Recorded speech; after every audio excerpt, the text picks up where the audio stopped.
रियासत कैसे की जाए, बिहार की कुर्सी कैसे संभाली जाए, आसाम की कुर्सी कैसे हासिल हो।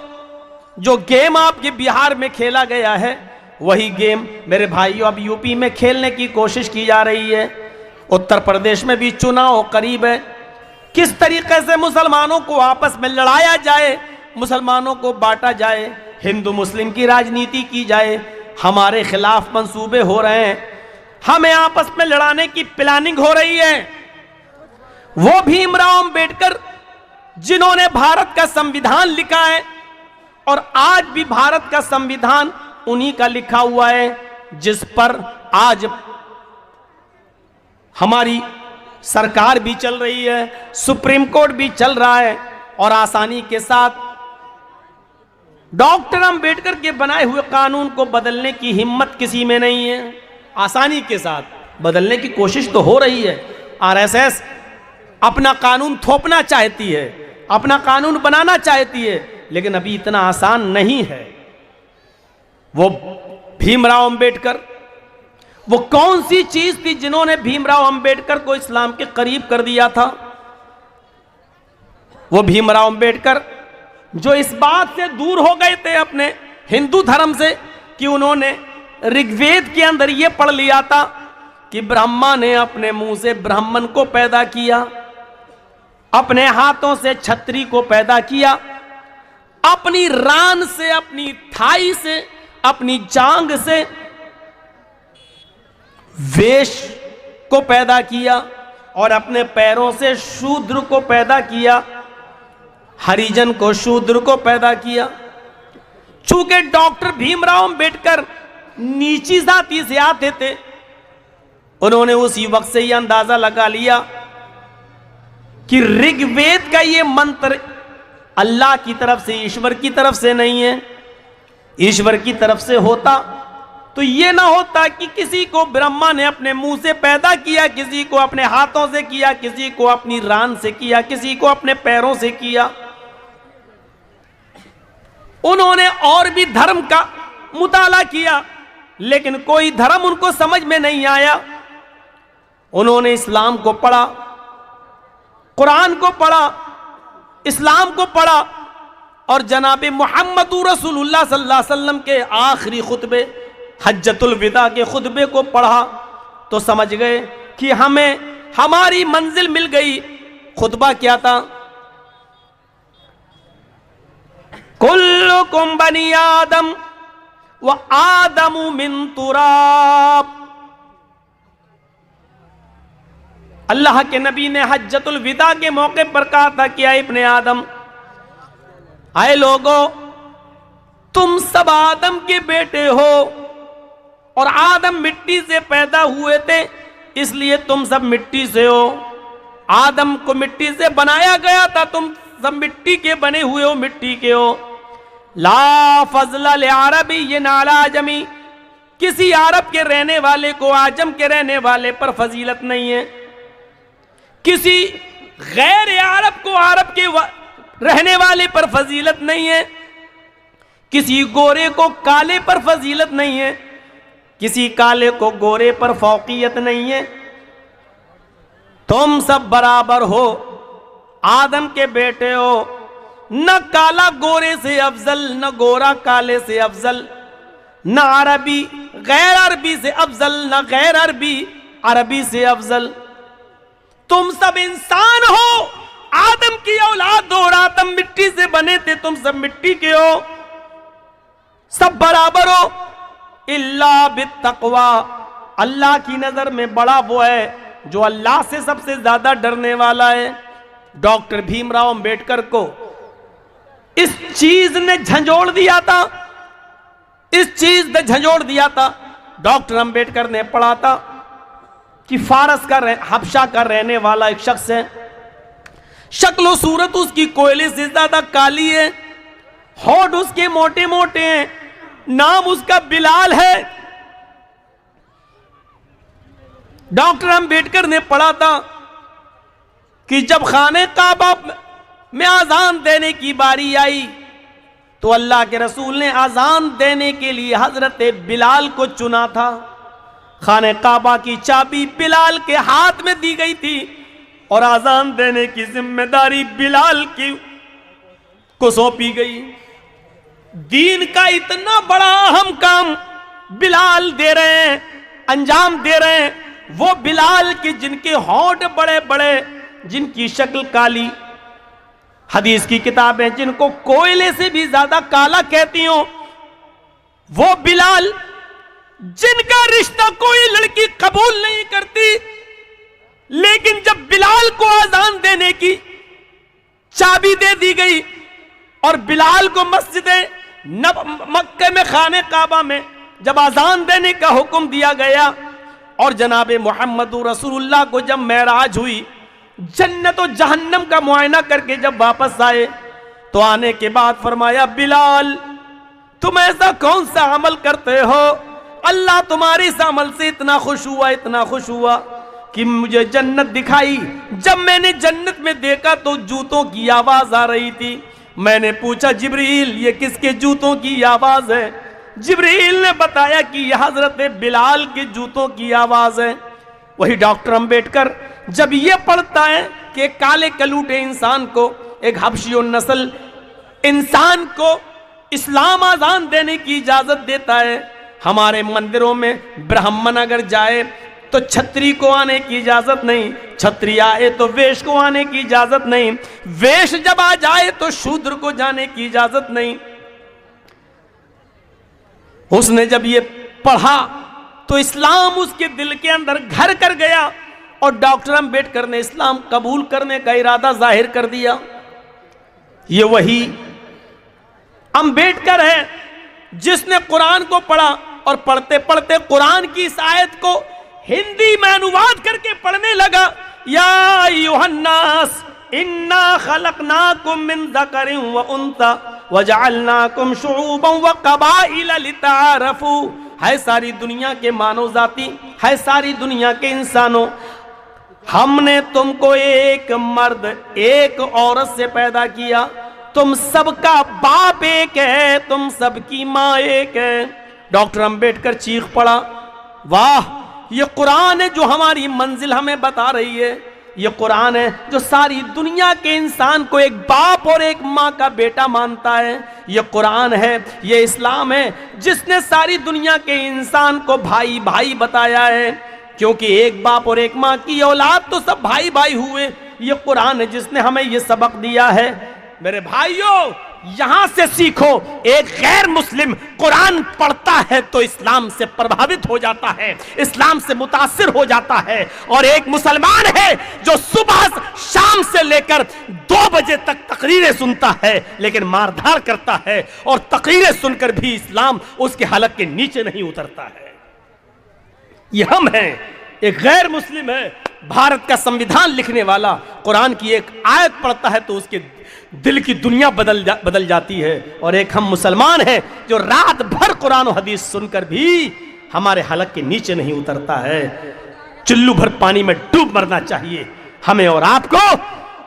चुल्लू भर पानी में डूबकर क्या तासुरात हम पेश कर रहे हैं लोगों के सामने।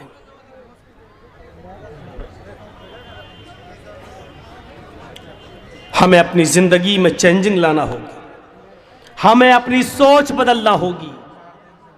अगर आपको कुछ करना है तो लोगों ने अपनी सोचें बना ली हैं, ज़हनियतें बना ली हैं, उन्होंने ये उसूल बना लिया है कि अगर हमें सत्ता में रहना है, सरकार में रहना है, तो हमें हिंदू और मुसलमान करना है।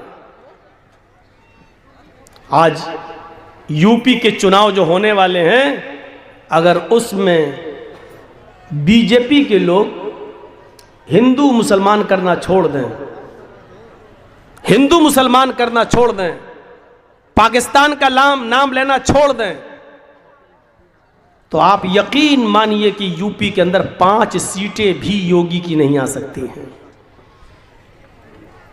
लेकिन उन्होंने अपना जहन बना लिया है, अपनी सोच बना ली है। मौलाना कलीमुद्दीन साहब को गिरफ्तार करके एक मैसेज दे दिया है कि यूपी के आने वाले चुनाव में अभी हम और मौलवियों को भी गिरफ्तार करेंगे, क्योंकि हमें चुनाव ऐसे ही जीतना है। कोरोना काल के अंदर मरकज निजामुद्दीन के सिपह सालार और कायदे आजम मौलाना साद का नाम उछालकर उन्होंने ये मैसेज दे दिया है कि हमें सरकार में दोबारा वापस आना है तो हमें हिंदू मुसलमान करके ही वापस आना है, मुस्लिम संस्थाओं को बदनाम करके ही हमें आना है। आपने क्या सोच बनाई है, आपकी फिक्र क्या है, आपकी जहनियत क्या है, ये आपको तय करना होगा, आपको सोचना होगा। कौन सोचेगा ये? उन्होंने अपनी जहनियत बता दी है। आपके जहनों में क्या है, ये आपको तय करना होगा। आपको डॉक्टर अंबेडकर से सीखिए, क्या थी इस्लाम की खुसूसियत। आज भी इस्लाम की खुसूसियत यही है जिसके दुनिया दंग रह गई है, और इसीलिए मस्जिदें बनने नहीं दी जा रही हैं।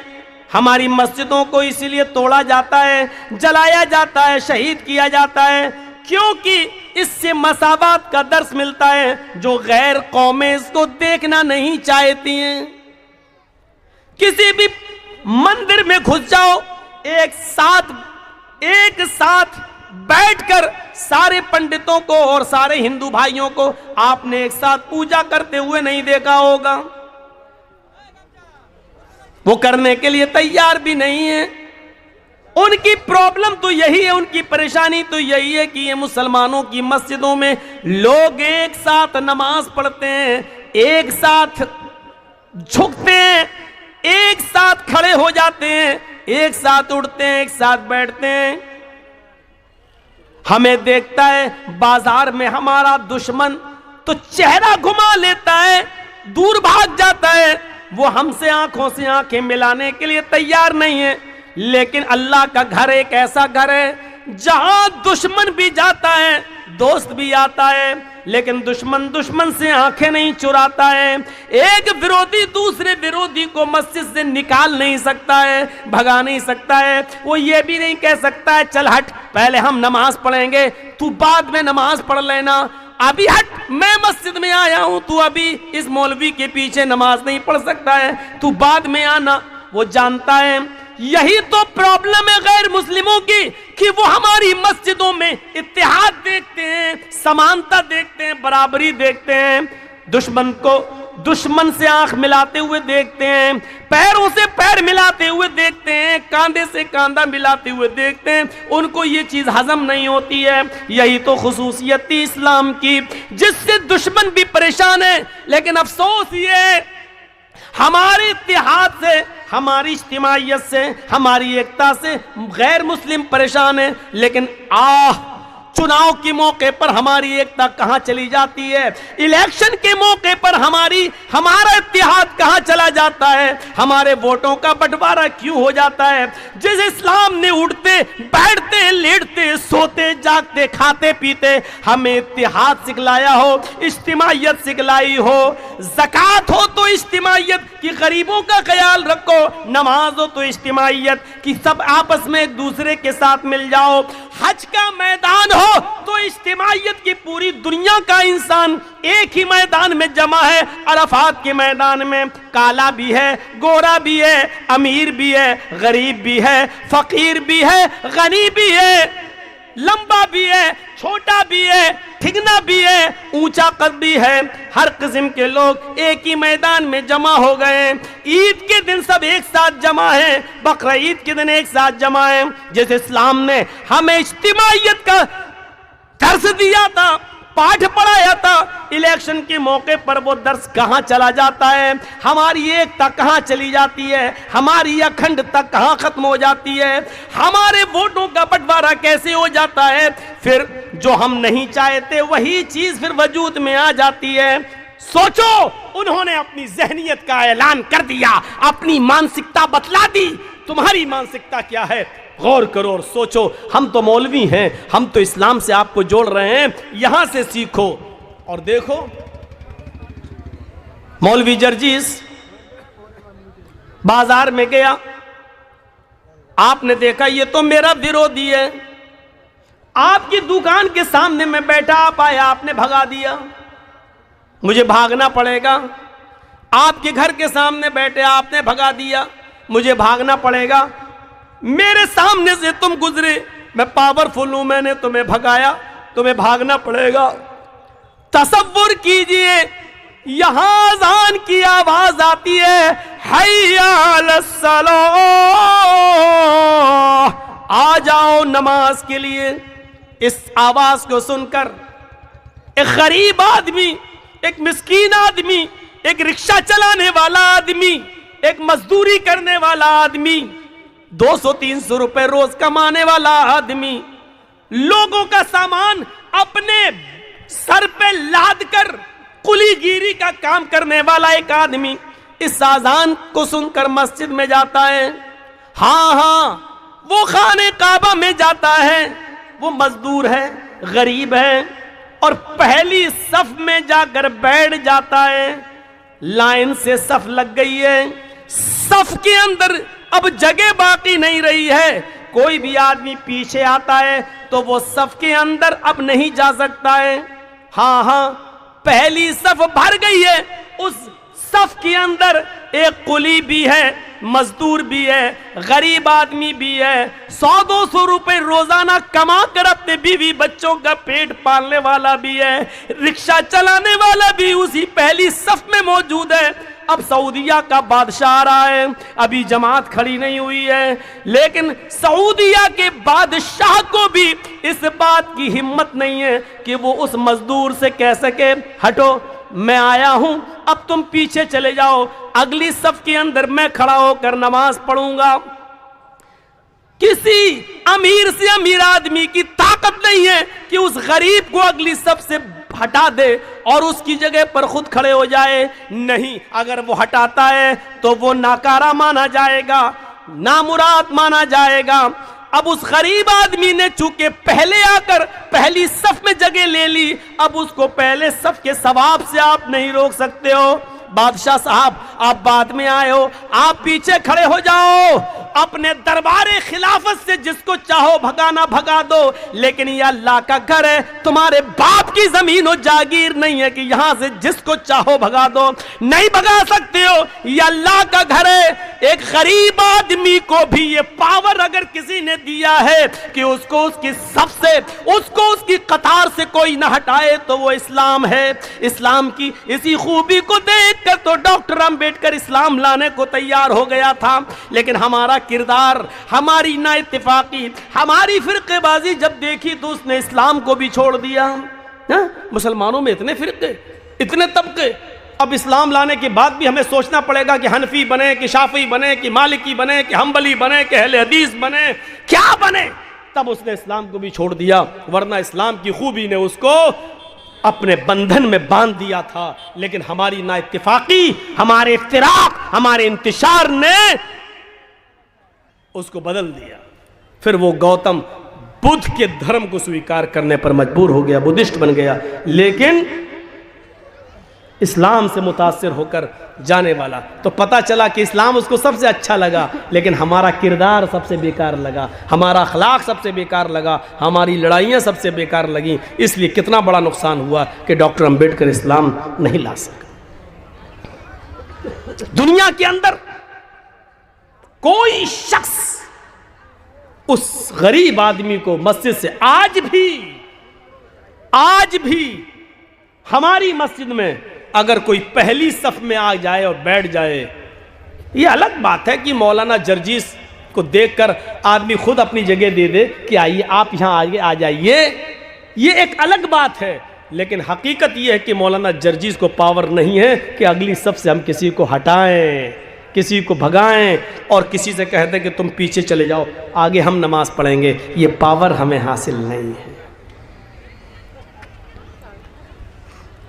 अपने अपने घरों में लड़ना, अपनी अपनी दुकानों में लड़ना, अपने अपने बाजारों में लड़ लेना, लेकिन हमारे घर में आना, तो कदम से कदम मिलाना पड़ेंगे, टखने से टखना मिलाना पड़ेगा, कांधे से कांधा मिलाना पड़ेगा। कअन्नहुम बुनियानुम मरसूस, ऐसे बनना पड़ेगा जैसे तुम शीशा पिलाई हुई दीवार हो। झगड़ा नजरअंदाज करना पड़ेगा, लड़ाई झगड़े बालाए ताक रखना होंगे। यहां आप अगर अपने दुश्मन के बगल में जगह मिलेगी तो उसके पास ही खड़े होकर नमाज पढ़ना पड़ेगी। हाँ, अगर तुम्हारा विरोधी तुम्हारा दुश्मन आलिम है और उस मस्जिद का इमाम है तो वही नमाज पढ़ाएगा और तुम्हें उसके पीछे नमाज पढ़ना पड़ेगी। मेरे प्यारे साथियों, इस्लाम ने हमें ये दर्स दिया है, इस्लाम ने हमें ये एकता का पाठ पढ़ाया है। लेकिन आज कहाँ चली गई हमारी समानता, कहाँ चली गई हमारी इंसानियत, कहाँ चला गया हमारा इत्तेफाक, कहाँ चला गया हमारा इत्तेहाद। मेरे प्यारे भाइयों, आज इस्लाम की वो खूबी कि जिसको अल्लाह के नबी सल्लल्लाहु अलैहि वसल्लम ने यूं बयान किया था, तरल मुमिनीना फी तराहुमिहिम व तआतुफिहिम व तवातीहिम, मोमिन मोहब्बत में और अत्फ लुत्फो करम में, अफू दरगुजरी में एक जिस्म के मानिंद होता है। मुसलमान एक जिस्म की तरह होता है। अगर जिस्म के एक हिस्से को तकलीफ पहुंचती है तो पूरा का पूरा जिस्म दर्द से कराहता है। कभी आपने सुना है उंगली कट गई हो तो दूसरे हाथ ने कहा हो मुझे क्या मतलब, भक्त तेरे हाथ की उंगली कटी है, मेरा तो सही है। कभी सोचा है आपने, कभी गौर किया? पूरा जिस्म ये कह रहा उंगली कटी, मुझे क्या मतलब? नहीं, अगर उंगली कटी है तो दर्द पूरे जिस्म को होता।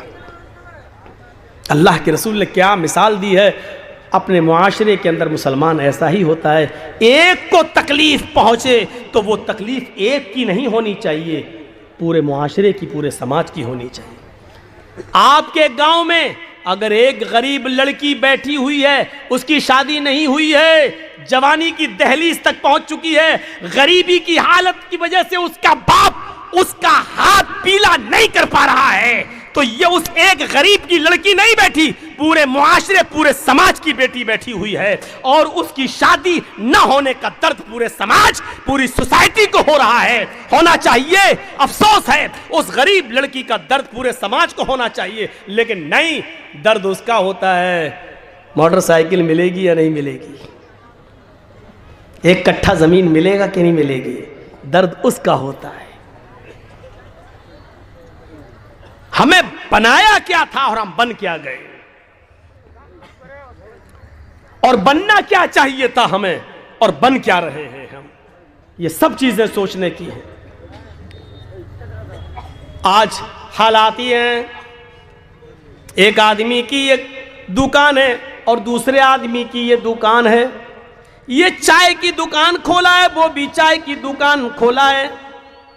आदमी आ रहा है तो इस चाय की दुकान वाला देखता है कि चाय के लिए लोग आ रहे हैं तो दूसरी दुकान पे ना पहुंच जाएं, वो अपनी दुकान से आवाज लगाने लगता है, इधर आइए आइए आइए। और वो दुकान वाला इसकी दुकान के कस्टमर को देख के कहता है आइए आइए।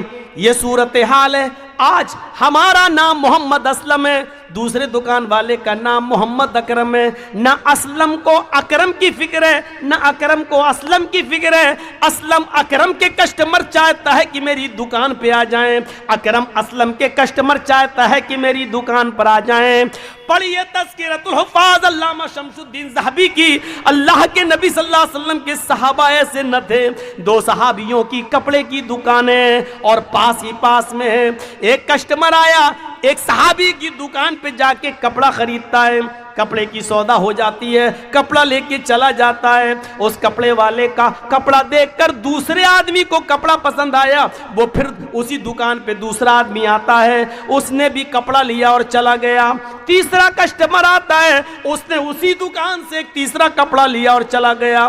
चौथा कस्टमर आता है, वो उसी दुकान पर पहुंचता है और कहता कि भाई वैसा ही कपड़ा मुझे चाहिए। अब इस दुकानदार ने सोचा मैंने तो अब तक 3 कपड़े बेच दिए हैं, लेकिन मेरे भाई की दुकान भी खुली है, उसके भी बीवी है, उसके भी बच्चे हैं, मेरा भाई वो अपनी बीवी बच्चों को क्या खिलाएगा? सुबह से लेकर अब तक उसकी दुकान की कोई बोनी नहीं हुई है, उसने कोई कपड़ा नहीं बेचा है, उसके बच्चे भी मेरे बच्चों की तरह है, फिर क्यों ना हम मदद करें? इस आदमी ने कह दिया कि मेरे पास वो कपड़ा था, खत्म हो चुका है, 2-3 लोग खरीद चुके हैं, ऐसा करो कि मेरे पड़ोस में मेरे भाई की दुकान है, अब तुम वहां जाकर वो कपड़ा ले लो, मुझसे अच्छा कपड़ा उस दुकान पे तुम्हें मिल जाएगा। उसने अपनी दुकान का कस्टमर दूसरे की दुकान पर, अपने पड़ोसी की दुकान पर भेज दिया, सिर्फ ये सोच करके इसके घर में भी चूल्हा जलना चाहिए, इसके घर में भी चूल्हा जलना चाहिए, इसके बीवी बच्चे हैं, उसके घर में भी खुशी होनी चाहिए। मेरे भाइयों, कल तक ये दर्द था और ये इस्लाम की तालीमात की खुसूसियत थी कि जिसने एक सहाबी के दिल में ये बात डाली, लेकिन आज ये तालीम का असर कहां चला गया है? कहां चला गया है? इन चैनल वालों को इस बात का एहसास क्यों नहीं होता है कि हम इतने ऊंचे ऊंचे मोबाइल लगा रहे हैं? मेरा भाई भी तो अपना घर बार छोड़कर जलसा सुनने आया है, उसको भी तो मौलाना को देखने का शौक है, उसको भी तो सुनने का शौक है। तुम अपने चैनल को चलने के लिए दूसरे की आंखें बंद कर देते हो, उनके सामने बैठ जाते हो और अपने अपने चैनलों के मोबाइल ऊंचे कर लेते हो। तुम्हें अपने चैनल के चलने की फिक्र है, तुम्हारे अकाउंट में पैसा आना चाहिए यूट्यूब की तरफ से, लेकिन दूसरा बेचारा जो रात भर जाग रहा है उसको सुनने का हक ही ना दो।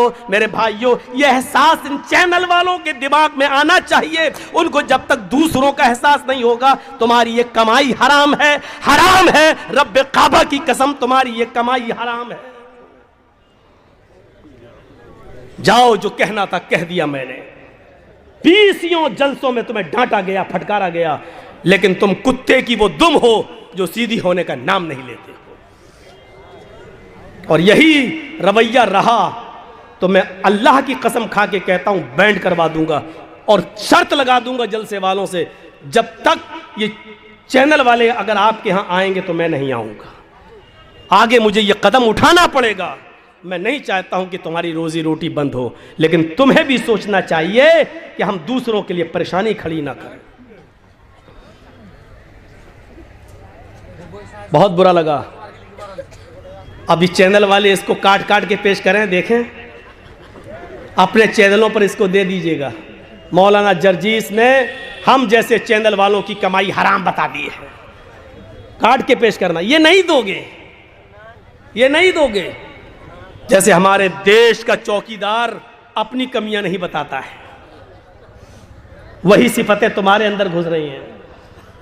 कल तक ये दर्द था, हमारे 3 कपड़े बिक गए हैं, मेरे पड़ोसी का भी बिकना चाहिए। यहां तो दूसरे के कस्टमर छीन लेते हैं। सुनो, हमारे यहां और सस्ता मिल जाएगा, वो 100 का दे रहा, आओ हम 80 का दे रहे हैं, इधर आओ। और ये कंपटीशन सब में चल रहा है। एक रिक्शे वाले से बात हो रही है, हाँ कितना लोगे वहां तक का कटियार, यहाँ कितना लोगे का 100 रुपए। दूसरा ऑटो वाला आ गया, सुनिए भाई साहब 80 दे देना। ये हर जगह चल रहा है, जबकि सौदे पे सौदा हराम है, नहीं होना चाहिए। जब तक एक आदमी की बात कंप्लीट खत्म ना हो जाए, तब तक दूसरे को, यही बात मामला निकाह का है। एक लड़के का पैगाम किसी लड़की के साथ निकाह का चल रहा है, जब तक वहां से बात फाइनल ना हो जाए, दूसरे आदमी को अपने निकाह का पैगाम उस जगह नहीं भेजना चाहिए, नहीं भेजना चाहिए। ये इस्लामी तालीमात है, जर्जीस के बाप के घर की नहीं है, ये इस्लामी तालीमात है। मेरे भाइयों, इस पर हमें और आपको गौर करना चाहिए और सोचना चाहिए। यहां तो कुछ कठमुल्ले ऐसे भी पैदा हो गए जो दुकानें बंद कराने के लिए अंडे काटते हैं, धागे पड़ के देते, ले इसको फला दुकान के सामने गाड़ देना, उसकी दुकान बंद हो जाएगी, तेरे कस्टमर आने लगेंगे। यहां ऐसे भी कठमुल्ले पैदा हुए हैं, इनको मैं कठमुल्ला कहता हूं, मौलाना नहीं।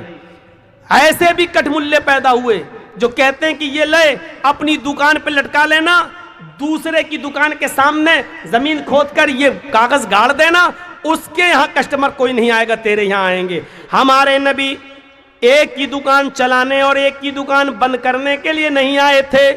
ये अकल कहती है हमारे नबी इसलिए आए कि तुम्हारी भी दुकान चले और तुम्हारी भी चले, तुम्हारे बीवी बच्चे खाएं और तुम्हारे भी बीवी बच्चे खाएं। आए कठमुल्लाओ, मुझे ऐसी दुआ बता दो जो अल्लाह के नबी ने ऐसी दुआ बताई हो कि इस दुआ से तुम्हारे कस्टमर तो आए और दूसरे की दुकान बंद हो जाए।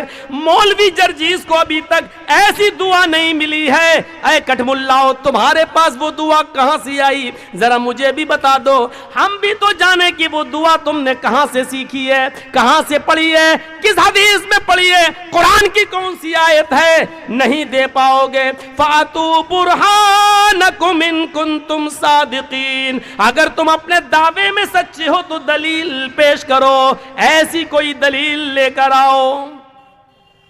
ये इस्लाम की खुसूसियत थी, ये उसकी तालीमात की खुसूसियत थी। एक दूसरे की फिक्र किया करता था, एक दूसरे की कद्र किया करता था, एक दूसरे के घर में खाना आ जाए चला जाए उसकी फिक्र किया करता था। एक दूसरे की रोटी रोजी छीनने वाले नहीं थे। और यह असर था मुहम्मद रसूलुल्लाह सल्लल्लाहु अलैहि वसल्लम की तालीम का। गौर करो, सईद इब्न जुबैर को हज्जाज इब्न यूसुफ की पुलिस ढूंढ रही है। हज्जाज इब्न यूसुफ बड़ा जालिम बादशाह गुजरा है, हुक्मरान गुजरा है। उसने बड़े बड़े सहाबा को कत्ल करवा दिया और जरा भी नहीं हिचकिचाया। वही सईद इब्न जुबैर के पीछे पड़ गया। सईद इब्न जुबैर भागे भागे फिर रहे हैं, रात में निकलते हैं, छिप छिपा कर गुजर रहे हैं, शहर पार करना चाहते हैं, मुल्क से निकलना चाहते हैं, क्योंकि हज्जाज इब्न यूसुफ ने ऐलान कर दिया सईद इब्न जुबैर को कहीं से भी पकड़ के लाओ, ढूंढ के लाओ, जिंदा उनको पकड़ के लाओ, हम उनको अपनी आंखों के सामने कत्ल होते हुए देखना चाहते हैं। हज्जाज की पुलिस को इनाम दे दिया गया, ऐलान कर दिया गया जो सईद इब्न जुबैर को पकड़ के लाएगा उसको इतना इतना इनाम दिया जाएगा। पुलिस हाथ धोकर सईद इब्न जुबैर के पीछे पड़ गई, लेकिन सईद इब्न जुबैर को पकड़ न पाई। एक दिन ऐसा था कि सईद इब्न जुबैर रात के अंधेरे में एक झोपड़ी में घुस गए और एक मुसलमान ने उनको अपने घर में पनाह दे दी और कहा कल शाम तक यहीं सो जाओ और रात में फिर यहां से निकल जाना। लेकिन उसी रात एक दूसरे मुसलमान ने सईद इब्न जुबैर को उस झोपड़ी में जाते हुए देख लिया और उस देखने वाले मुसलमान ने हज्जाज इब्न यूसुफ की पुलिस को खबर कर दी कि सईद इब्न जुबैर फलां आदमी के घर में छिपे हुए हैं। हमेशा याद रखना, जासूसी अपने ही लोग करते हैं, दूसरों से उम्मीदें कम हैं।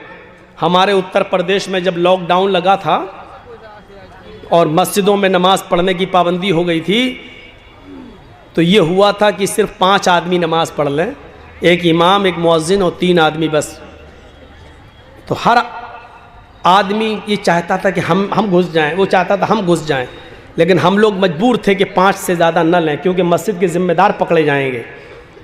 तो जो पहले आ जाता था वो पढ़ लेता था, लेकिन जो बाद में आ रहा जिद कर रहा नहीं हम भी जाएंगे, उसको मना कर दिया, नहीं, वही जासूसी करता, पुलिस को फ़ोन करके सुनो फलां मस्जिद में इतने नमाज पढ़ रहे हैं। और पुलिस आती थी और धरपकड़ होती थी, 10-10 हज़ार 20-20 हज़ार रुपये लिए गए एक एक आदमी से। लॉकडाउन में पुलिस ने खूब हराम की हड्डियां कमाई हैं। तो अपने ही लोग जासूसी करते हैं, अपने लोग। सईद इब्न जुबैर की जासूसी भी अपने ही लोगों ने की और हज्जाज इब्न यूसुफ की पुलिस रात में पहुंची और उस घर पर छापा मारा, सईद इब्न जुबैर पकड़ लिए गए। मैं जो बताना चाहता हूं वो सुनिए। सईद इब्न जुबैर पकड़ लिए गए। सईद इब्न जुबैर को हज्जाज के सामने ले जाने की तैयारी होने लगी, लेकिन रास्ता काफ़ी दूर है। घोड़े पर अगर लेके जाया जाए तो कम से कम हफ्ता 10 दिन लगेगा। इतनी दूर निकल चुके थे सईद इब्न जुबैर हज्जाज की पकड़ से। अब उनको ले जाने की तैयारी हुई। एक दिन चले, एक दिन रात चले, रात, फिर दूसरा दिन चले, फिर दूसरी रात चले, लेकिन जहां नमाज का वक्त होता था वहां नमाज पढ़ते थे। लेकिन उन्होंने सोचा कि अब मेरी मौत का वक्त करीब है, इसलिए वो रोज़ा भी रखना शुरू कर दिए। दिन में रोज़ा रख रहे थे और जहां पुलिस वाले थक जाते थे और आराम करने लगते थे, सईद इब्न जुबैर वहीं पर नमाज नवाफिल का एहतिमाम करते थे। मौत उन्होंने अपनी आंखों से करीब देख ली तो मजीद अल्लाह की इबादत करने लगे। लेकिन सईद इब्न जुबैर के मुरीदीन इतने थे, उनको चाहने वाले इतने थे कि जिस गांव से ये गुजरते लोग इनको खाना खिलाते, इनको पानी पिलाते, इनकी इज्जत करते। लेकिन सबको इस बात का एहसास था कि सईद इब्न जुबैर अब कत्ल कर दिए जाएंगे। 3-4 दिन सफर में चलते चलते हो गया। पुलिस वाले, जो 2 पुलिस वाले इनको पकड़े हुए थे और हाथ में हथकड़ी डाल रखी थी, इन पुलिस वालों को सईद इब्न जुबैर का अखलाक बहुत पसंद आया। रात में नमाज पढ़ना, दिन में रोजा रखना और अच्छी तरीके से बातचीत करना और बोलना। तो उन दोनों पुलिस वालों के दिल में रहम आ गया। उन्होंने कहा, ऐ सईद, मैं नहीं चाहता कि तुम जैसे नेक इंसान को हज्जाज इब्न यूसुफ के पास पहुंचाया जाए और वो तुम्हें अपने जल्लादों से कत्ल करा दे। सईद, तुम्हारे बच्चे हैं, तुम्हारी बीवी है, तुम्हारे बच्चे हैं, तुम्हें भी अपने बीवी बच्चों की याद आएगी। हाँ ऐ सईद, मैं नहीं चाहता कि तुम्हारे कत्ल का गुनाह हम अपने सर पर ला दें। ऐसा करो, हज्जाज को अभी मालूम नहीं है कि हमने तुम्हें गिरफ्तार कर लिया है, हम तुम्हें रात में छोड़ देते हैं, तुम रात का फायदा उठाकर चुपके से निकल जाओ। याद रखना, मुल्क को क्रॉस करना थोड़ा मुश्किल है, रात ही रात में तुम्हें निकलना होगा और कुछ दिन के बाद तुम निकल जाओगे। ऐ सईद, अपना ख्याल रखना, हम तुम्हें छोड़ रहे हैं। सईद इब्न जुबैर ने कहा पुलिस वालों से, तुमने बहुत अच्छा किया कि मेरी बीवी और मेरे बच्चों की खातिर तुमने मुझे छोड़ दिया। अल्लाह तुम पर रहम फरमाए जिस तरह तुमने मेरे ऊपर रहम किया है। सईद इब्न जुबैर ने 2 रकात अल्लाह के लिए शुक्राने की नमाज पढ़ी और वहीं से वो चल देते हैं, निकल जाते हैं। ये पुलिस वालों को दुआ देकर निकल जाते हैं, लेकिन अभी 1 मील ही गए होंगे, 1 या 2 मील दूर गए होंगे, उनको कुछ ख्याल आया, उनके जहन में कोई बात आई। सईद इब्न जुबैर वहीं से पलटते हैं और जल्दी से भागते हुए दौड़ते हुए उन दोनों पुलिस वालों के पास दोबारा आ जाते हैं और कहते हैं, अये मेरे मुस्लिम पुलिस वालों, अये मेरे मुसलमान भाइयों, अये हज्जाज के पुलिस वालों, तुमने मुझे छोड़ा, तुमने अपना हक अदा कर दिया, लेकिन मैं वापस तुम्हारे पास आ गया हूं। मुझे अच्छा नहीं लग रहा है कि मैं वापस जाऊं। जब तुम दोनों ने मुझे गिरफ्तार कर ही लिया है तो मुझे हज्जाज के पास लेकर चलो।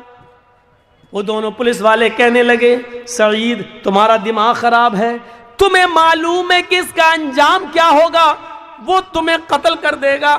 सईद इब्न जुबैर कहते हैं, हाँ मुझे मालूम है कि उसके सामने गए और मेरा अंजाम मेरा कत्ल है, लेकिन मुझे फिर भी जाना है। कहा, ऐसा क्यों? हम तो तुम्हें छोड़ रहे हैं, फिर क्या बात है कि तुम भागने के लिए तैयार नहीं हो?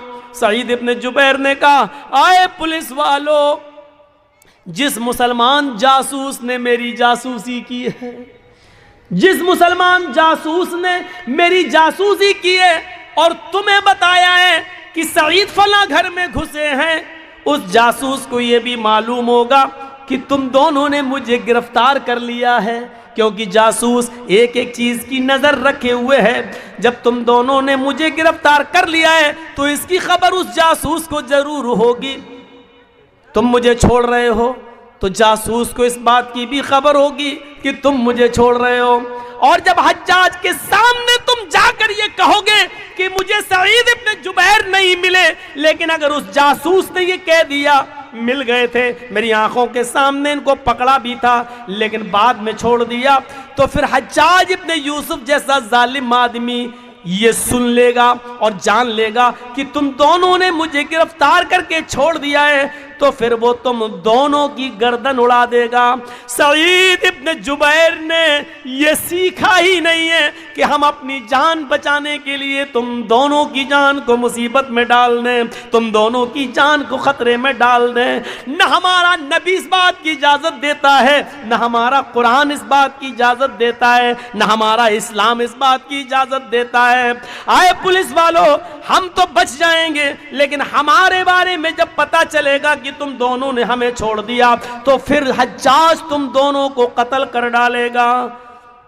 सईद इब्न जुबैर फिर नहीं माने और उन दोनों पुलिस वालों ने मजबूर होकर सईद इब्न जुबैर को हज्जाज के सामने पेश कर दिया और हज्जाज ने उनके हाथ पीछे से बंधवाकर खूनी चमड़ा बिछाकर जल्लाद के हाथ में तलवार देकर कहा कि मेरी आंखों के सामने सईद को कत्ल कर दो।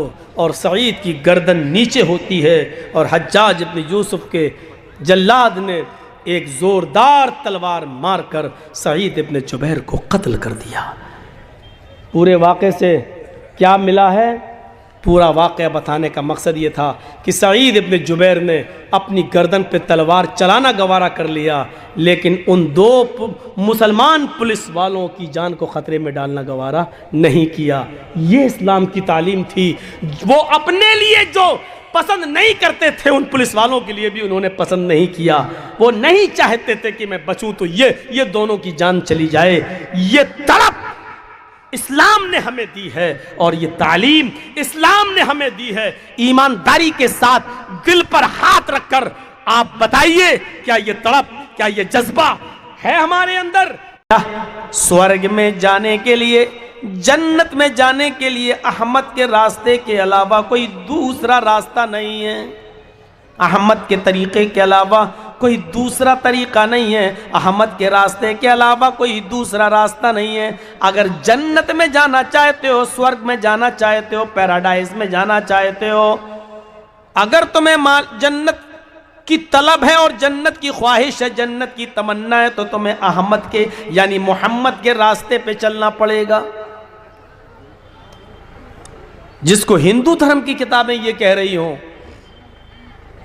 और जिसको स्वीकार किया हो, और आज हम मुसलमान होकर ही मोहम्मद रसूलुल्लाह के रास्ते को हम अपनाने के लिए तैयार नहीं। कितनी नाफरमानियां हम कर जाते हैं, कितने बड़े बड़े गुनाह हम कर जाते हैं, हमें इस बात का एहसास भी नहीं है। एक शख्स खाना खा रहा है, पढ़िए मुस्लिम शरीफ की हदीस, एक शख्स खाना खा रहा है और वो बाएं हाथ से खाना खा रहा है। अल्लाह के नबी सल्लल्लाहु अलैहि वसल्लम ने उसको उल्टे हाथ से, बाएं हाथ से खाना खाते हुए देखा तो उससे फरमाया, कुल बियमीनिक, अपने दाहिने हाथ से खाना खाओ। उसने आज़ुर हुए तकब्बुर, उसने तकब्बुर भरे लहजे में कहा, आए मोहम्मद, मैं बाएं हाथ से खाऊंगा, दाहिने हाथ में मेरे खाने की ताकत नहीं है। मैंने मतलब उसका यह था कि मैं उल्टे हाथ से खाऊं, आपका क्या जा रहा है? दोनों हाथ मेरे हैं, मैं उल्टे ही हाथ से, बाएं हाथ से खाना खाऊंगा, आपको क्या है?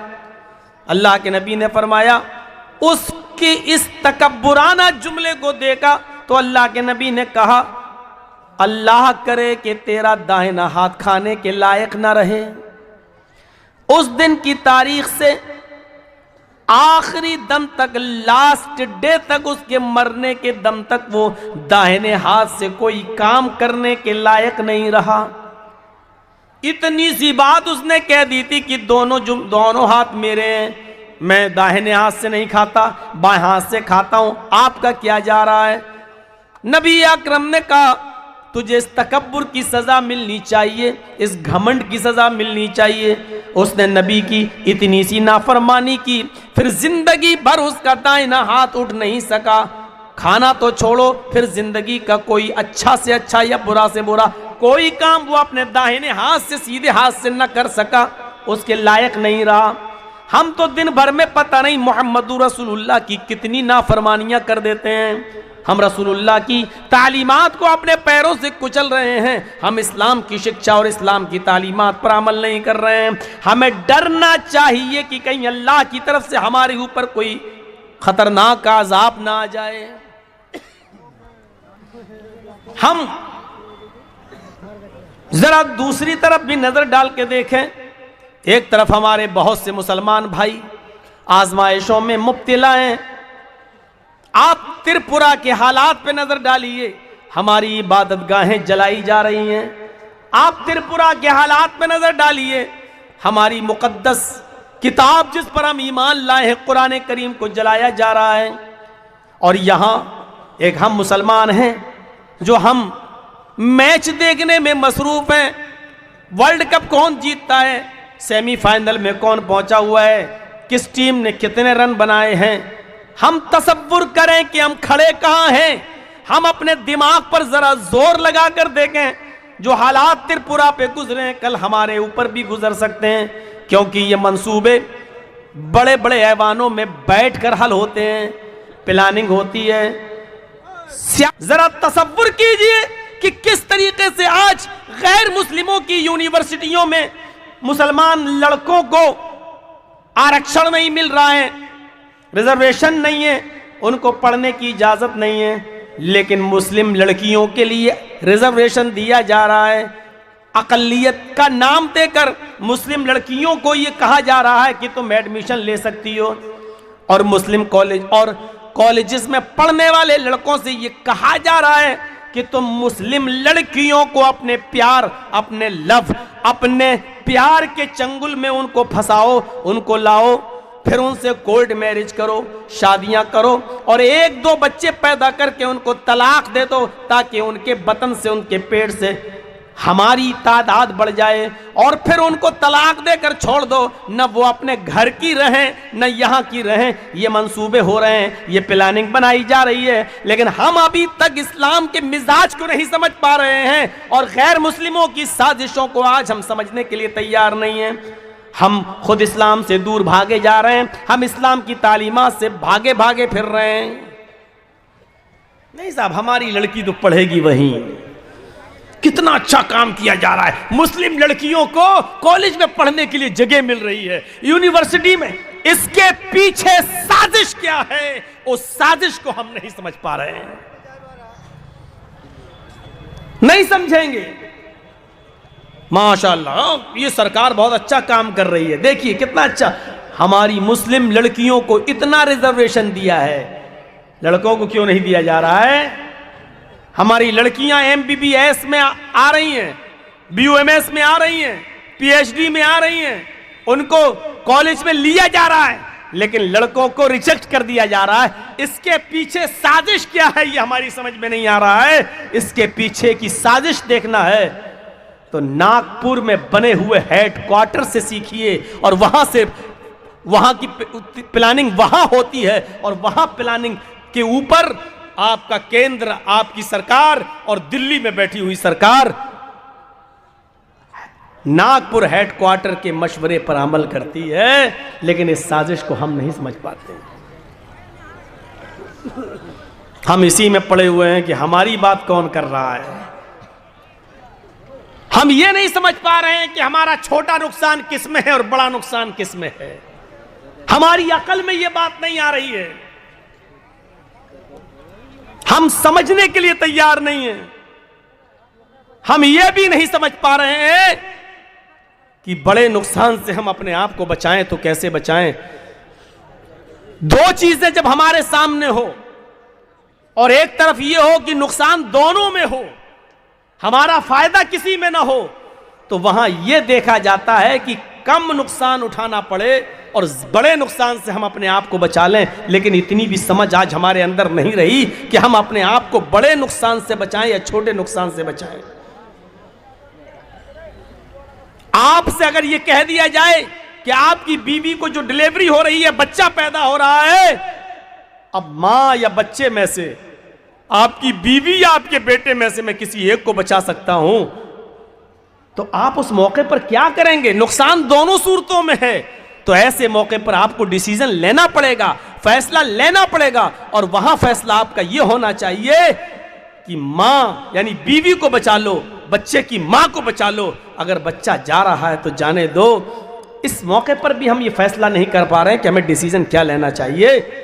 मैंने इशारों में बहुत कुछ कह दिया है, अब अकल होगी तो आप समझ गए होंगे हम कहना क्या चाह रहे हैं। हमें भी अपने आप को बचाना है, हमें भी अपने आप को सेफ रखना है।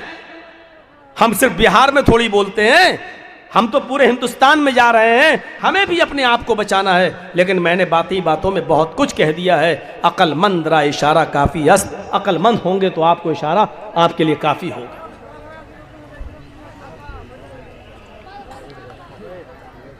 दीन इस्लाम की खुसूसियात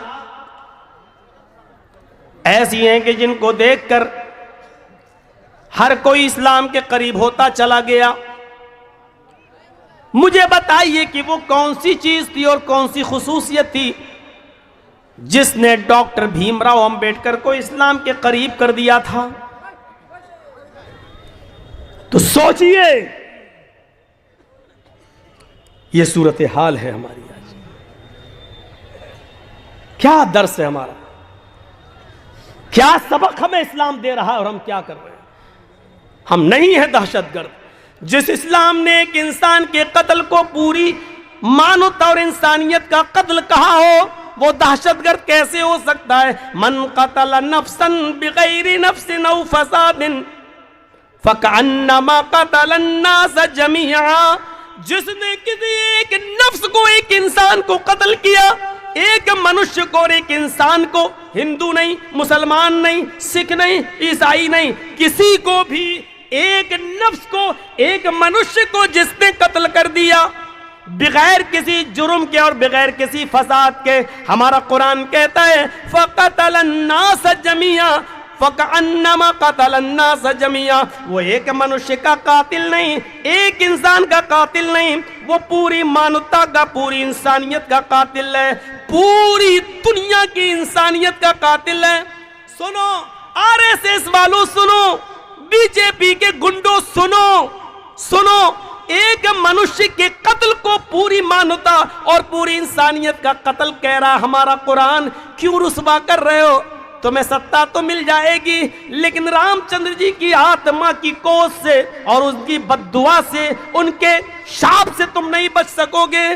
सुनो, एक इंसान के कत्ल को पूरी इंसानियत, एक मनुष्य के कत्ल को पूरी मानवता का कत्ल, एक इंसान के कत्ल को पूरी इंसानियत, पूरी दुनिया का कत्ल कह रहा हमारा कुरान। इससे बड़ा सामाजिक धर्म और इससे बड़ा इंसानियत का अलमबरदार धर्म कहां मिलेगा।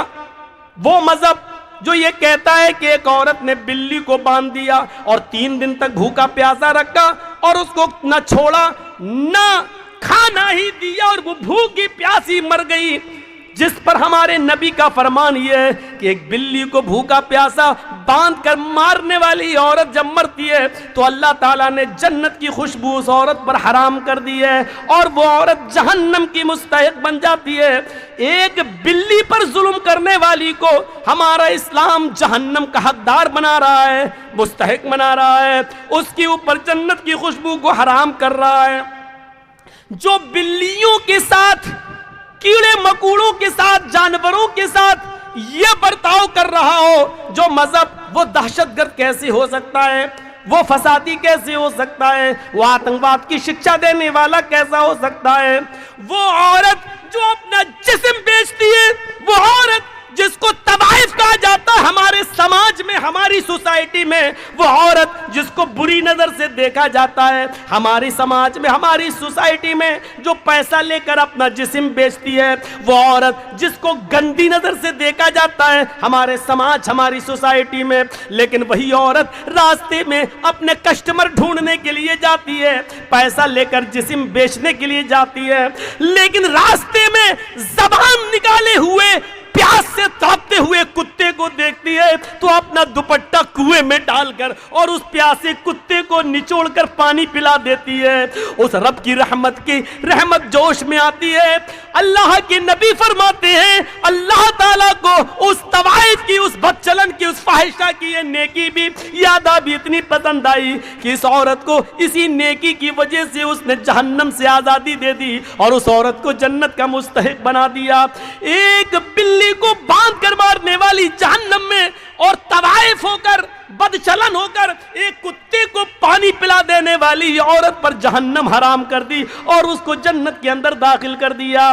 सोचो मीडिया वालों, ये खूबियां भी कभी कभी लिख दिया करो, इस्लाम की ये सच्चाई भी बयान कर दिया करो, शायद राम की आत्मा खुश हो जाए और तुम्हारे लिए कुछ अच्छा सोच ले। सोचो तो मीडिया वालों, कम से कम मरने के बाद तुम कुत्ता और बिल्ली और चूहा तो नहीं बनो, फिर दोबारा मनुष्य और इंसान बनकर पैदा हो जाओ। ये भी तो कम से कम बयान कर दिया करो, ये भी तो लिख दिया करो जो इस्लाम हमें ये तालीम देता है। हाँ, उस अबू सईद खुदरी के बारे में सुनो।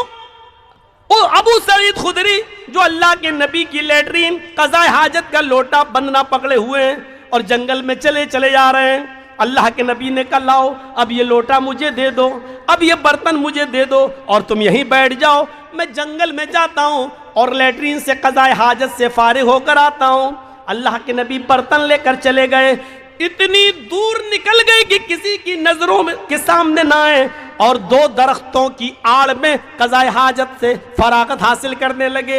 इधर अबू सईद खुदरी जिस पेड़ के नीचे बैठे हैं उस पेड़ के ऊपर चिड़िया का एक घोंसला है और उसके दो छोटे छोटे बच्चे चीं चीं कर रहे हैं। अबू सईद खुदरी उस पेड़ पर चढ़ते हैं और चिड़िया के वो दो छोटे छोटे बच्चे उनको बहुत खूबसूरत लगते हैं। उन दो छोटे छोटे बच्चों को ले लेते हैं और अपनी मुट्ठी में लेकर नीचे उतर जाते हैं। थोड़ी देर के बाद चिड़िया आती है, चिड़िया घोंसले में देखती है कि मेरे बच्चे नहीं हैं, लेकिन बच्चे चीं चीं कर रहे हैं। चिड़िया के कानों में पेड़ के नीचे बैठे हुए अबू सईद खुदरी के हाथों में बच्चे नजर आ जाते हैं।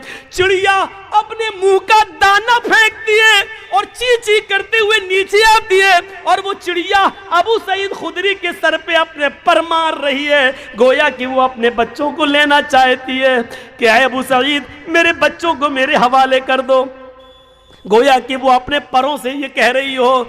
उधर से अल्लाह के रसूल लेटरीन से फारिग होके आ रहे हैं, देखते हैं कि चिड़िया अपना पर मार रही है और अपने बच्चे लेना चाहती है और इधर अबू सईद खुदरी उन बच्चों को छोड़ने के लिए तैयार नहीं है। ये मंजर देखकर रहमतुल आलमीन की आंखों में आंसू आ जाते हैं और कहते हैं अबू सईद, इस चिड़िया की दास्तान तुम नहीं समझ रहे हो। ये चिड़िया तुम्हारे सर के ऊपर उड़कर गर्दिश कर रही है, तवाफ कर रही है, पर मार रही है, ये तुमसे अपने बच्चे मांग रही है। जिस तरह हमें अपने बच्चों से प्यार होता है, हमें अपने बच्चों से मोहब्बत होती है, इन परिंदों को भी अपने बच्चों से मोहब्बत होती है। अबू सईद, तुम इनके बच्चे वापस कर दो। उस चिड़िया का एक बच्चा छोड़ते हैं अबू सईद, चिड़िया झट से अपनी चोंच से उस बच्चे को पकड़ती है और उड़ती हुई घोंसले में रख देती है और फिर दूसरा बच्चा लेने आती है। अबू सईद ने दूसरा बच्चा छोड़ा, उस चिड़िया ने चोंच से दबाया और फिर दूसरी अपने बच्चे को भी उसी घोंसले में ले गई। अबू सईद खुदरी का बयान है, चंद दिनों के बाद मैंने सोचा कि चले उसी जगह पे चले, कुछ दाना लेकर, चिड़िया जो खाती है वो दाना लेकर चले और घोंसले में डाल दें। लेकिन 2-3 दिन के बाद जब अबू सईद खुदरी अपने पास से कुछ दाना लेकर चिड़िया के खाने की गिज़ा लेकर जब गए तो क्या देखते हैं, अब उस जगह पर चिड़िया नहीं है, उसका घोंसला भी नहीं है, उसके बच्चे भी नहीं है। यानी उन बच्चों की माँ चिड़िया ने सोचा कि इस जगह पर हमारे बच्चे सेफ नहीं है, किसी ने देख लिया है, ये कहीं ले ना जाए, तो वो चिड़िया अपने बच्चों को लेकर किसी सुरक्षित स्थान पे चली गई। मेरे नबी जनाब मोहम्मद रसूलुल्लाह सल्लल्लाहु अलैहि वसल्लम उन छोटे छोटे चिड़ियों के बच्चों की मां पर जुल्म नहीं कर सके और उन बच्चों को वापस करवा दिया। जिस इस्लाम की तालीम ये रही हो, वो बेकसूरों को मारने की इजाजत कैसे देगा, वो दहशतगर्दी की इजाजत कैसे देगा, वो किसी को कत्ल करने की इजाजत कैसे देगा। झूठे हो आरएसएस वालों, झूठे हो बीजेपी के गुंडों जो इस्लाम को तुम बदनाम कर रहे हो, और झूठे हो आए मीडिया वालों जो तुम सरकारी हड्डियों पर पलकर और इस तरीके की खुराफातें बयान कर रहे हो। झूठे हो, तुम झूठे हो, तुम अपने दावे में झूठे हो। तुम्हें परमेश्वर ही निपटेगा, तुम्हें तुम्हारे राम ही निपटेंगे। तुम अपने धर्म के मुताबिक तुम सच्ची सच्ची सजा पाओगे। अगर तुम सच्चे हो तो मनुष्य बनोगे, और झूठे हो तो इंतजार करो कि मरने के बाद कुत्ता बिल्ली चूहा बंदर न बना दिए जाओ।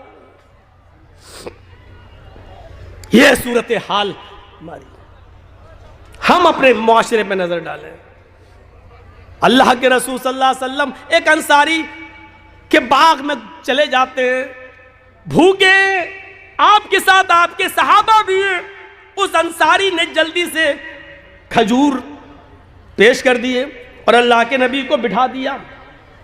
अल्लाह के नबी खजूर उठाते हैं, एक खजूर अपने मुंह तक ले जाते हैं, अभी खाते नहीं हैं, खजूर का टुकड़ा है, मुंह तक ले जाते हैं कि अचानक नजर पड़ती है एक ऊंट अपना सर नीचे किए हुए डाले हुए है। उसी बाग में एक ऊंट अपना सर नीचे किए हुए डाले है। अल्लाह के रसूल ने खजूर रख दिया और उस ऊंट के पास चले गए। जैसे ही उस ऊंट के सर पे अपना हाथ फेरा, होता है आप लोग अपने कुर्बानी के जानवरों पर हाथ फेरते हैं प्यार में, अल्लाह के रसूल ने जैसे ही उस ऊंट के सर पे अपना हाथ फेरा, उस ऊंट ने अपनी लंबी गर्दन अल्लाह के रसूल के सीने से लगा दी और उस ऊंट के आंखों से आंसू बह पड़े।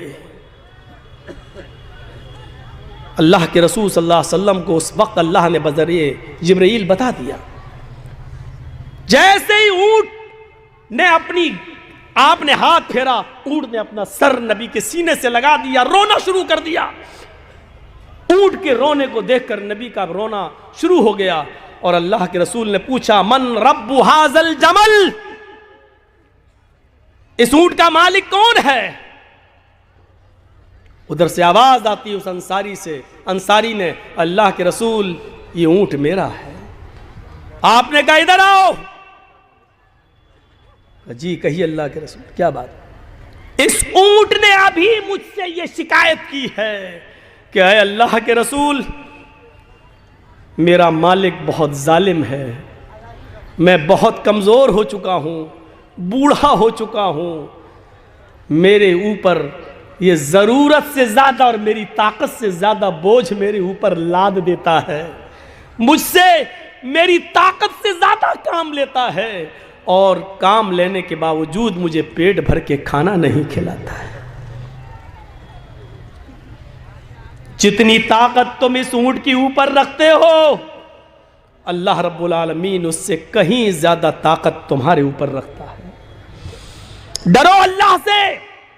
हाय हाय हाय, ऊंट की जबान समझने वाले हमारे आका, ऊंट की जबान समझने वाले हमारे नबी यह बर्दाश्त नहीं कर सके कि इस ऊंट के ऊपर उसकी ताकत से ज्यादा सामान लादा जाए और फिर पेट भर के उसको खाना ना खिलाया जाए। उस अंसारी ने कहा, अल्लाह के रसूल, इस ऊंट ने जो कुछ भी कहा एक एक लफ्ज सच्चा है और मैं वादा करता हूं कि आज के बाद आपको शिकायत का कोई मौका नहीं मिलेगा। आपने कहा, मैं उस वक्त तक तुम्हारे खजूर नहीं खाऊंगा जब तक कि मेरे आंखों के सामने इस ऊंट का पेट ना भर दो, उसको पूरा पेट भर के खाना ना खिला दो। हमारा वो नबी जो ऊंट की भूख बर्दाश्त ना कर सके, वो गरीबों, यतीमों, मिस्कीनों, बेवाओं, पसमानदों और कमजोरों को भूखा मरते हुए कैसे देख सकता है? ये रहमत है जनाब मोहम्मद रसूलुल्लाह की और इस्लाम की खुसूसियत है। इस रहमत से सबक हासिल करो। कुरान चीख चीख कर कहता है, या अय्युहल्लज़ीना आमनू उदखुलू फिस्सिल्मि काफ़ा, आए ईमानो वालो तुम इस्लाम के अंदर पूरे के पूरे दाखिल हो जाओ। हमारे रवैये बता रहे हैं कि हम इस्लाम के अंदर पूरे के पूरे दाखिल नहीं हैं। आधा अधूरा दाखिल होने से कोई फायदा नहीं। कुरान हमसे कह रहा पूरे के पूरे दाखिल हो जाओ। हर मुसलमान गौर करे, पूरा का पूरा दाखिल है इस्लाम के अंदर। आप यहां बैठे हैं ना, सुन रहे हैं और लड़ रहे हैं कि नीचे करो मोबाइल, मौलाना नहीं दिख रहे हैं, लेकिन इसी समाज के अंदर नजर डालो। हम इसी गांव की बात कर रहे हैं जहां जलसा है। एक तरफ मौलाना की शक्ल देखने के लिए लोग बेचैन हैं, तो दूसरी तरफ हमारी समाज की और हमारी बेटियां, जलसा हो रहा है, तकरीर चल रही है, लेकिन आप इस जलसे से बाहर निकलकर उनका मंजर देख सकते हो कि कौन जलसा सुन रहा है और कौन मार्केट घूम रहा है, कौन मेला के अंदर टहल रही है और कौन जलेबी खरीद रही है और कौन चूड़ियां खरीद रही है। और आप इसी जलसे में ऐसे नौजवानों को भी देखोगे जो जलसे से दूर फोन पर, मोबाइल पर बात करके मिलने का जगह और वक्त भी मुतय्यन करके आए हैं, और आज जाकर देख लो बाहर तो ऐसा लगेगा आपको जैसे कुतिया के पीछे 10-10 कुत्ते लगे हुए। मौलवी जर्जीस बदनाम है कि मिसाल खरी देता है। मैंने उस घूमने वाली लड़की को कुतिया कहा है और उसके पीछे घूमने वालों को कुत्ता कहा है। तुम्हें जो करना हो कर लो, मेरा जाओ, क्या करोगे? कहा है मैंने, और अपने जुमले वापस लेने के लिए मैं तैयार नहीं हूं। अगर तुम्हें अपनी बेटियों को कुतिया सिफत होने से बचाना है तो उनकी निगरानी करो, और तुम्हें कुत्ता बनने से रुकना है तो उनका पीछा करना छोड़ो। कहूंगा मैं, और अल्लाह की कसम अपने जुमलों पर हमें कोई पछतावा नहीं है, कोई फिक्र नहीं है कि कौन क्या सोचेगा मेरे बारे में। हर इंसान अपनी सोच में आजाद है, सोच में भी आजाद है, सोच सकता है जो कुछ सोचना हो उसको। एक तरफ हाल यह है कि लोग कुरान और हदीस सुनने के लिए बेचैन हैं, चैनल वालों से लड़ने के लिए तैयार हैं, तो दूसरी तरफ ये मंजर भी है, हमें अपनी सोच बदलना पड़ेगी। इस्लाम के नियम और कानून को पूरी तरीके से फॉलो करना पड़ेगा, चाहे हमारी समझ में आए या ना आए। हमें इस्लाम के अंदर पूरा का पूरा दाखिल होना पड़ेगा। 2-4 नमाजें पढ़ लेने से हम मुसलमान नहीं हैं, 2-4 रोजे रख लेने से हम मुसलमान नहीं हैं। माफ कीजिएगा, बहुत सख्त मिसाल दे रहा हूं। 2-4 इबादतें कर लेने से आप मुसलमान नहीं कहलाए जाएंगे। कल की तकरीर में कहा, आज भी कह रहा हूं, 2-4 इबादतें कर लेने से आप मुसलमान नहीं होंगे। यह खंबा है, मान लीजिए बिजली का एक पोल लगा हुआ है, मान लीजिए कोई खंबा लगा हुआ है और उसी खंबे के पास आम का एक पेड़ लगा हुआ है। सख्त हवा चलती है, सख्त आंधी आती है, और उस तेज हवा से आम के चंद पत्ते टूटकर इस बल्ली पे लटक जाते हैं, चिपक जाते हैं, या बिजली के खंबे से चिपक जाते हैं। हवा चली, आम के पत्ते टूटे, उस पेड़ से पत्ते टूटकर बिजली के खंबे पर लग गए, तो आप उस बिजली के खंबे को क्या कहोगे? आम का पेड़ नहीं कहोगे। मौलाना जर्जीस कहता है कि वो आम का पेड़ है, आप कहोगे कैसे? देखिए आम के पत्ते लगे हुए हैं उस पर। आप कहोगे साहब आम के पत्ते सिर्फ ऊपर लगे हैं, उसकी जड़ तो आम की नहीं है, वो बिजली का खंबा ही रहेगा। नहीं, मैं कह रहा हूं आम का पेड़ है, इसलिए कि आम के पेड़ पर पत्ते लगते हैं, बिजली के खंबे पर भी पत्ते लगे हैं। आप कहेंगे मौलवी जर्जीस पागल हो गया है, रांची ले जाओ, इसका इलाज कराओ। अरे बिजली के खंबे पर आम के चंद पत्ते चिपक जाने से बिजली का खंबा आम का पेड़ कैसे हो सकता है? तो मैं भी आपसे यही कहना चाहता हूं कि एक इंसान 2-4 नमाजें पढ़ लेने से, 2-4 इबादतें तय कर लेने से, 2-4 फकीरों को खाना खिला देने से, 2-4 अच्छे काम कर देने से पूरा मुसलमान कैसे हो सकता है? जब बिजली का खंबा आम के चंद पत्तों की वजह से आम का पेड़ नहीं हो सकता है। आम का पेड़ तभी होगा जब उसकी बुनियाद, उसकी जड़ भी आम की हो, उसका तना भी आम का हो, उसकी शाखाएं आम की हो, उसके पत्ते भी आम के हो और उस आम के पेड़ में आम का फल भी लग रहा हो, तब आप उसको आम का पेड़ कहेंगे। इसी तरीके से आपको मुसलमान उस वक्त कहा जाएगा जब आपकी बुनियाद जड़ से मुसलमान हो, आपका उठना इस्लामी हो, आपका बैठना इस्लामी हो, आपकी बुनियाद इस्लामी हो, आपका चलना इस्लामी हो, आपकी शादी ब्याह इस्लामी हो, आपके समाज में रहना इस्लामी हो, आपका चाल चलन इस्लामी हो, आपकी मुंह से गुफ्तगू इस्लामी हो। जब ये सारी चीजें इस्लामी हो तब कहा जाएगा कि आप मुसलमान हैं। वरना बिजली के खंबे पर आम के 2-4 पत्ते चिपक गए हैं, बस 2-4 अमल कर लेने से आप मुसलमान नहीं कहलाए जा सकते। अपने जड़ में मुसलमान बनिए।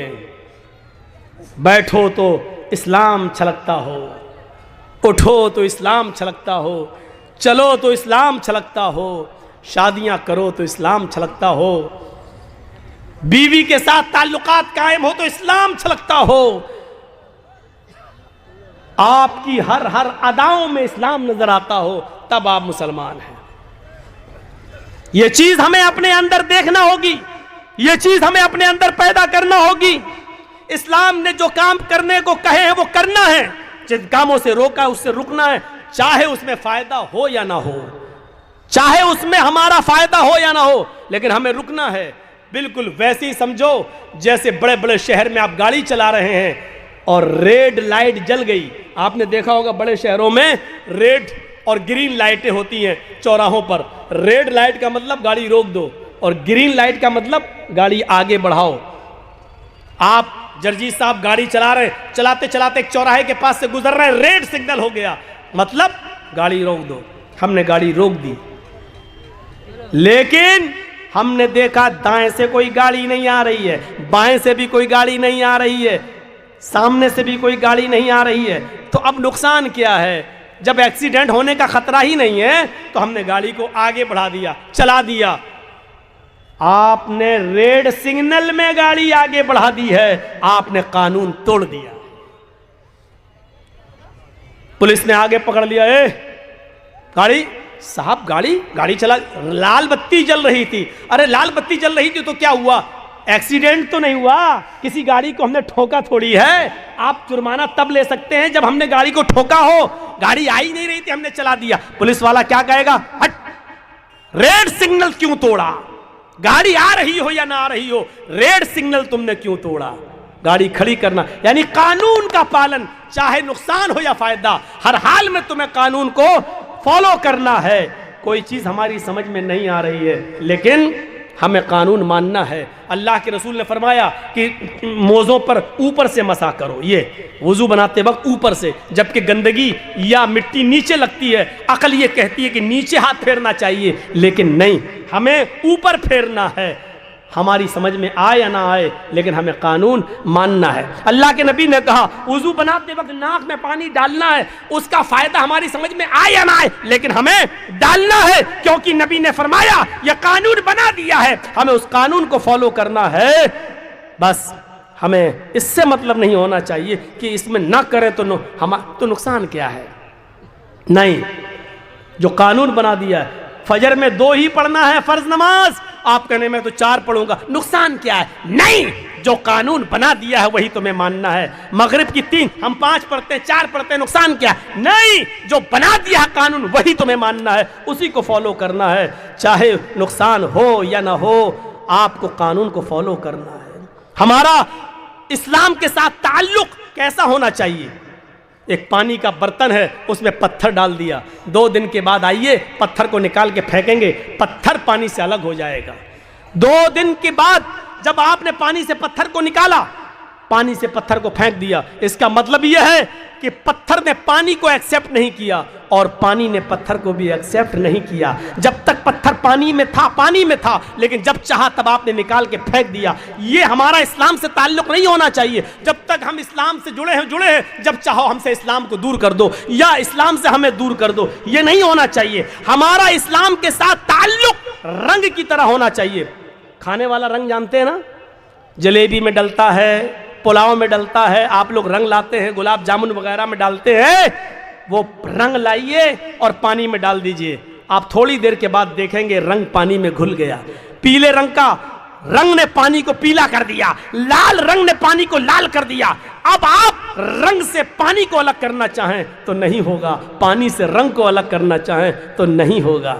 क्यों? क्योंकि पानी ने रंग को अपने अंदर समा लिया और रंग ने पानी को अपने रंग में रंग लिया। अब दोनों ऐसे घुल मिल गए कि पानी से रंग को आप अलग नहीं कर सकते और रंग को पानी से अलग नहीं कर सकते। यही ताल्लुक हमारा इस्लाम के साथ होना चाहिए। इस्लाम में हम ऐसे घुल जाएं, इस्लाम में हम ऐसे जज्ब हो जाएं कि हमसे इस्लाम को दूर किया जाए तो ना हो सके और इस्लाम को हमसे दूर किया जाए तो ना हो सके। हमारी सांस, आखिरी सांस तक इस्लाम रहे, आखिरी सांस तक, मरते दम तक हमारी जबान से यही निकले, ला इलाहा इल्लल्लाह, ला इलाहा इल्लल्लाह। ना हमको इस्लाम से दूर किया जा सके, ना इस्लाम को हमसे दूर किया जा सके।